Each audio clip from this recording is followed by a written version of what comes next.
Maxime Boros, père de famille, 2 enfants, créé la société APISA il y a maintenant 32 ans. Aujourd'hui, on fête la ratification de la constitution de l'holacratie, une idée qui a germé il y a plusieurs années. Crise Covid a stoppé un peu l'élan et aujourd'hui je suis très heureux de voir qu'après presque une année d'accompagnement, nous avons donc ratifié la Constitution et le travail a été fait d'encodage et aujourd'hui on est dans une phase où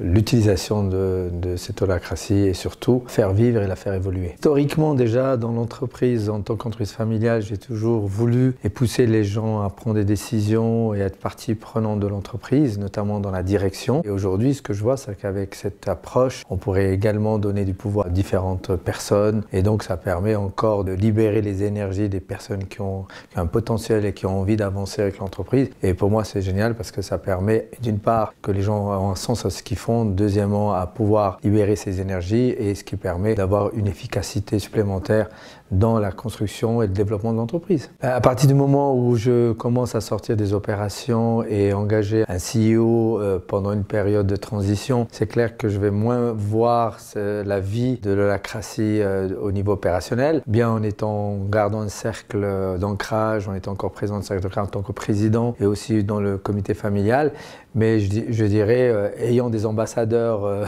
proches, familiaux, qui sont encore dans l'entreprise, je vais m'atteler à ce que j'ai initié puisse se poursuivre et vivre et surtout amener une valeur ajoutée à l'entreprise. Dans l'idéal, dans un an, c'est que tout le monde confirme ce que nous avons imaginé à cette construction et un acteur actif plutôt que passif. Bien entendu, ce qui voudrait dire aussi malheureusement que pour certains, s'ils ne s'identifient pas à cette organisation, il faudrait qu'ils regardent d'autres opportunités. Pour moi, c'est vraiment une manière très transparente et très positive pour la pérennité de l'entreprise. Le seul commentaire que je pourrais rajouter, c'est merci à Bernard-Marie qui nous a accompagnés au début et merci à Louis, son fils, qui a pris le flambeau et qui a poursuivi cette aventure avec nous.